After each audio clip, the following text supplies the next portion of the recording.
Content consumption is really good and it helps you get prepared, but no amount of content consumption is going to replace actual experience. Now that's my first tip, and in this video I'm going to be delivering tips for YouTube beginners and anyone who wants to get into YouTube content creation in 2024 and 2025. One of the most important things you'll need if you want to begin YouTube content creation is light. I know natural light is going to be something you consider, but natural light is not constant, and if you want to film at night like I do, you won't have natural light, so you need to invest in a good light. If you are getting an LED panel, I recommend you get a diffuser for it. This will make your light more softer and just better. And if you live somewhere where electricity is not constant, you need to get a light that you can attach batteries to it, like the LED panel I use, which is the Neewer NL660. I don't know if I pronounced the name right. So whatever you can do to just help you always be ready and just shoot whenever you want, it's something that's really going to help you a lot.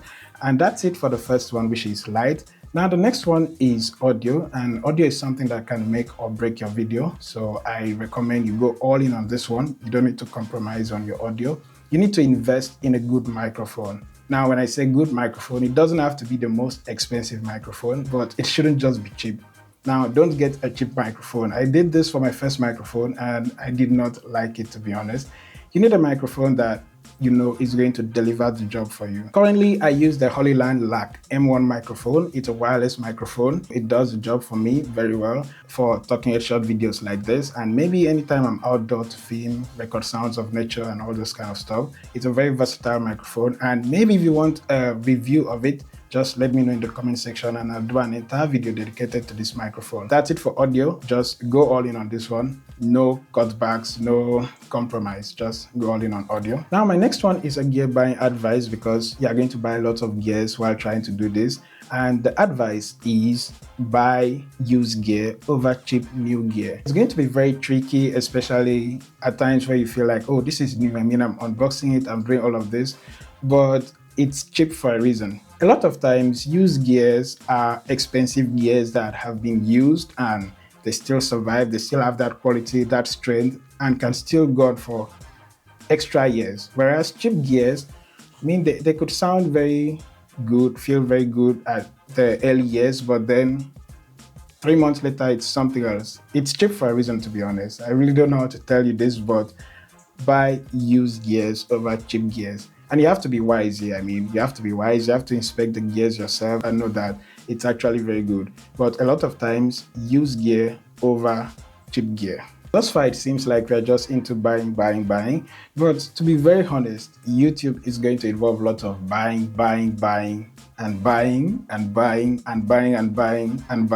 Yeah, that's just it.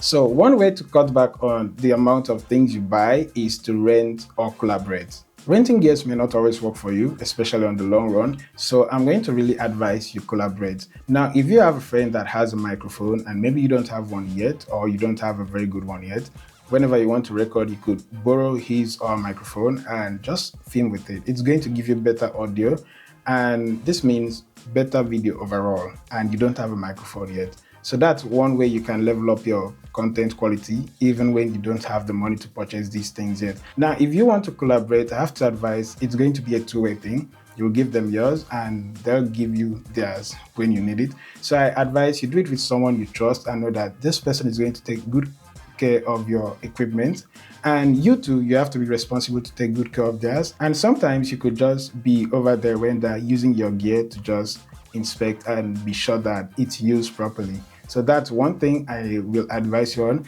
But then collaboration goes more than just gear sharing, because YouTube involves more than just sitting in front of the camera to record. You have to become a graphic designer, you have to become a script writer, and so many things. So you'll need someone who can assist you with a couple of things, maybe not like do it for you, but give you the ideas, maybe someone who is a better video editor, whatever.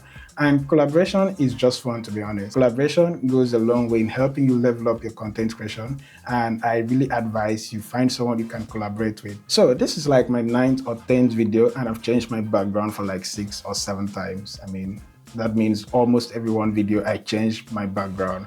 And there are a couple of reasons why you could change your background. Maybe you just want to spice it up, you didn't like the previous one, or maybe you got a new gear like maybe a lens or light or camera, whatever. There are a lot of things that could make you change your background. And I mean all in the same space, not like you moved out or whatever. So this next one is don't make any semi-permanent change to your background. And that is because you may need to change it again. You may need to alter it, you may need to move stuff, and if the change was permanent, it's going to be very difficult to do that. So you just need to make changes you can adjust, changes you can alter to your background. When you're just getting into YouTube content creation, you are going to need lots of motivation and of course, lots of discipline. One way to get your motivation low is to look at the numbers, and this means the subscriber count, the view count, all those vanity metrics. I mean, a lot of times it's going to be on the low side and that could make you feel bad. I don't want you to feel bad, so I'll just say ignore those numbers. Even if you're not getting views, I say keep shooting videos, keep posting them, keep doing it, because at one point you'll look back at your previous videos and feel like, did I record that? That was so weird. Did I do that? Did I post that?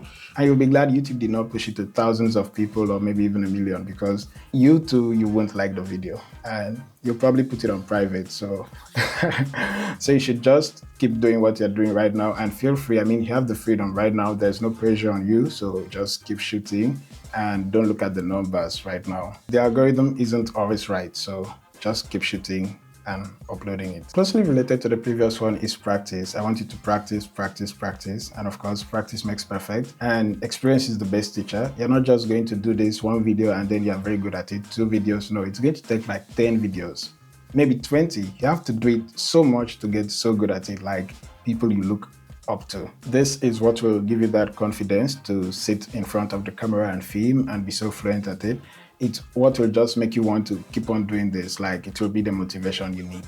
So you have to practice. And when I say practice, I don't just mean sitting in front of the camera to film without uploading. You have to upload it because by the time you upload it, it means you've done the description, the tags, the thumbnail, and that's the complete experience, the complete package. And it's what you need to take you to the next level. So yeah, you have to keep on doing that. And by the time you also see the numbers too, it's something that will tell you, oh boy. So I mean, yeah, I mean, it's just that complete experience whereby you get to maybe feel down, which I don't recommend you feel down if you're just uploading a couple of videos. You shouldn't feel down if the numbers are low. Or you could just maybe get excited. There's this excitement that comes when you have a new subscriber or maybe someone comments on your video, stuff like that. So there are a couple of things that the sweet part and then the bitter part. So you just have to experience all of it to be a complete YouTuber.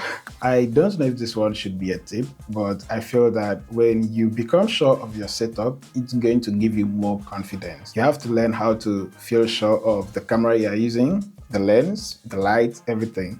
And it's just going to boost your overall confidence and make you enjoy the process more. It's going to make it easy for you. So yeah, that's one thing you have to try to do. And thank you so much for sticking around to this point of the video. And if you did, and if you have, which of course you have, you're a legend to be honest, so I really appreciate that. And if you haven't already, do consider subscribing. I hear there's a prize for everyone that's subscribed to the channel. I'm not kidding. If you have any tip you'd like to give a beginner YouTuber or someone who wants to begin one in 2024 or 2025, do drop it in the comment section and it's very highly appreciated. And if you want to support the channel, there's a buy me a coffee link in the description and it means so much to us whenever you support the channel. So thank you so much.